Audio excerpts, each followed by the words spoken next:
to say that? So far, Kurt Cordell. I'm a rocket scientist that actually works in the Jet Propulsion Laboratory at NASA in Bakersfield, California. Speak up a little louder. I'm actually 100% homeless. I have no place to go. I've lost my teaching and so on in college, but I'm actually a rocket scientist. I'm a Bachelor's of Science Mathematics, Master's in Applied Math, and working on my PhD in mathematics. And I've actually worked for Raytheon, our Department of Defense contractor, doing a satellite scheduling algorithm, as well as the Harvest Project, which was heterogeneous agriculture via independent satellite technologies for NASA in Bakersfield, California for JPL, Jet Propulsion Laboratories. Okay. When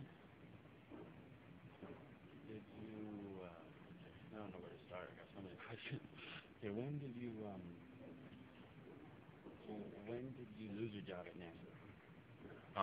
In order for me to lose my job at NASA, I actually went through a series of life changes where my family actually did an intervention on me because of my opiate addiction, and that was right, okay. You can use my name. That my father was threatened to have his medication either cut off for himself or actually be harmed himself to have my medication cut off for me, the opiates and so on. And that's actually what led to my losing my job at NASA and so on. I was a 100% functioning opiate user while working for NASA and maintaining 2 other jobs while being a grad student at CU, the University of Colorado at Denver. Tell them about. So with the Harvest Project for NASA, essentially it's collecting time series data of the ground and then creating a number called NVDI, which is a measure of how green any object is on the ground. It's RGB, red, green, blue image mixed with infrared, and every single object on this planet has its own NVDI signature. So essentially the software we were developing allows you to anything from estimate the crop output of a farm to locating a person on the planet and tracking them, to locating marijuana or any sort of substance on the planet. Jake Donnelly. I have a feeling that I discovered something NASA did not want me to. Jake Donnelly has a feeling, presumes that I discovered something that NASA doesn't necessarily want me to know, or is threatening to their overall control or capacity. He is almost certain that I'm a mind control victim.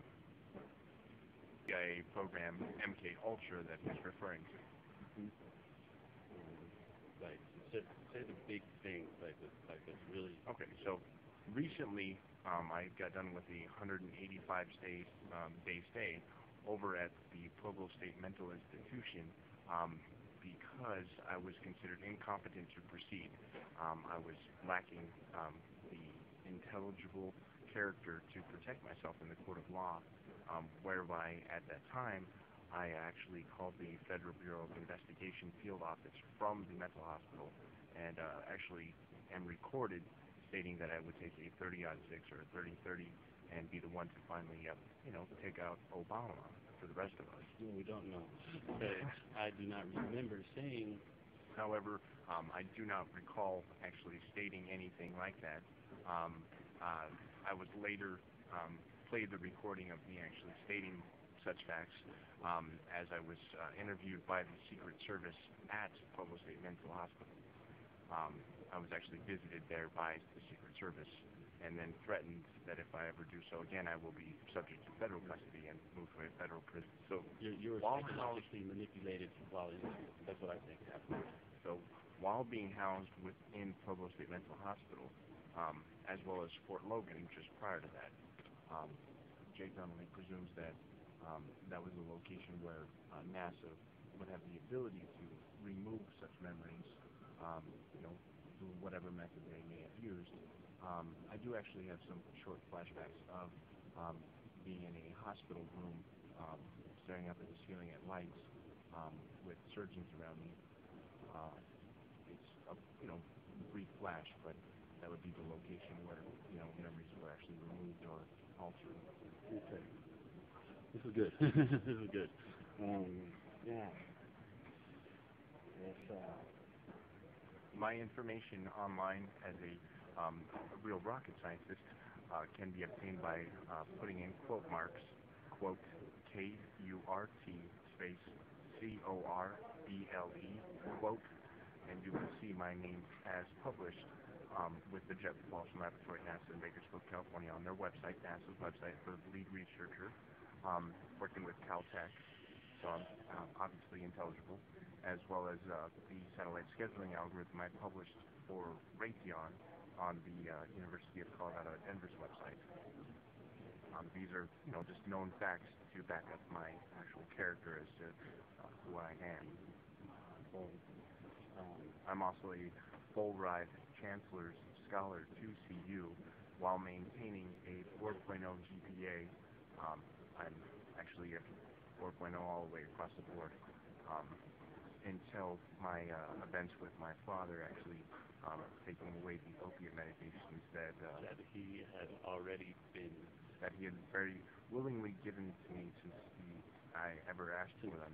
Since I originally started taking them. How long before you started working for NASA was your father illegally supplying you with your medicine? For at least 2 years. Wow. Okay. On a daily basis, every morning, my father was more than happy to give me as much painkillers as I so desired, because it was under the agreement between the both of us that I'm the first one in our family to go to college. I'm maintaining 3 jobs. I'm in graduate school. I'm about to get married. I'm extremely intelligent. I'm running the Math Education Resource Center for CU. I'm actually the one teaching your college students and giving them the acupuncture to place students into college. I've gotten several students into Harvard, Yale, UCLA.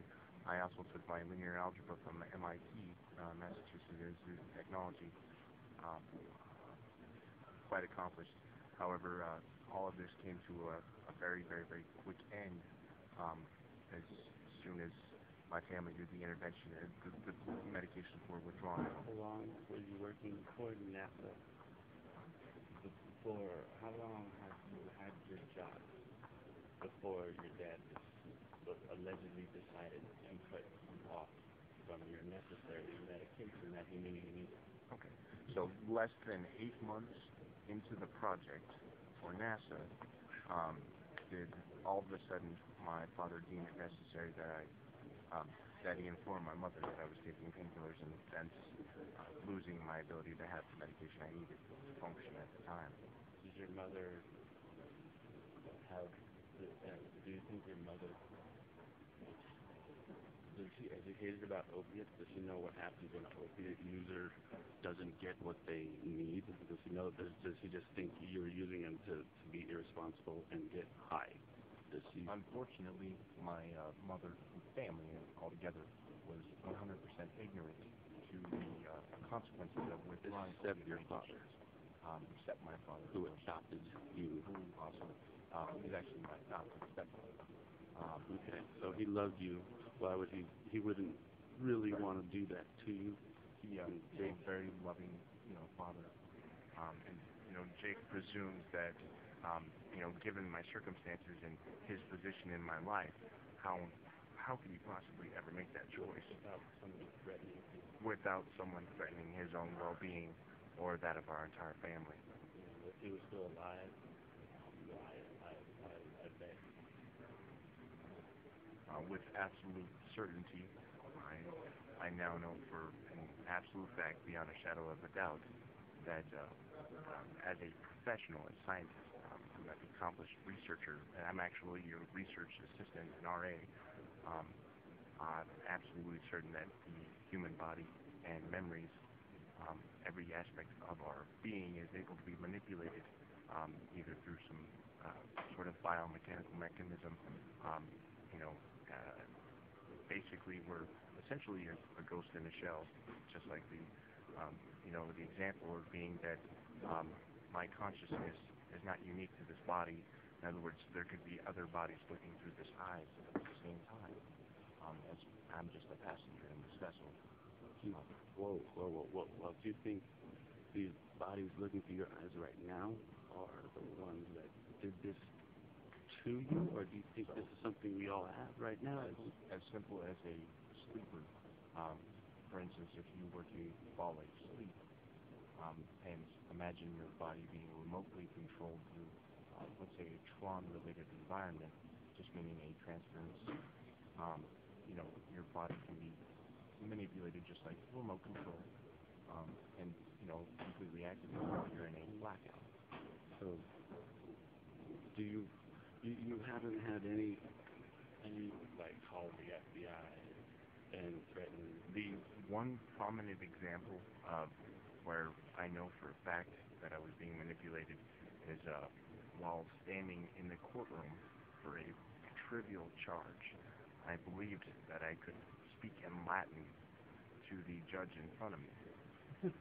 I actually am recorded in a courtroom stating words that I believed were Latin, that since he is a judge, he should obviously be fluent in Latin, that I was communicating with him and just him alone. Did you Catholic? And Did you Catholic? I'm a baptized Catholic. So you do know Latin anyway. So you already know Latin? I know a couple words. But you were using words that I was speaking 100% conversation in Latin. That I thought was Latin. Wow, that's powerful. So testimony in a United States courtroom. I'm in front of everybody in the courtroom. I'm, Your Honor, I'm basically enunciating all these sentences and words in Latin, what I thought was Latin, and that it was frustrating that he didn't communicate back with me. Instead, everybody looked at me like I was insane. But the probably the only human on earth that spoke of Central Hospital is every opportunity that I was in front of a camera, I would actually make the hand gesticulations or believing that I was fluent in sign language. And I have absolutely no prior knowledge, no practice. I don't even know how to say the alphabet in sign language. However, I believe I can maintain entire conversations in multiple different languages that were all based in sign. And I am recorded walking around using real sign language. Using, what I believe was real sign language. Do you have access to these recordings? All the recordings are, of course, obtained at Provo State Mental Hospital. Okay. Well, we're going to have to see if they can let us get a hold of them. Are you done? Because my arms are tired.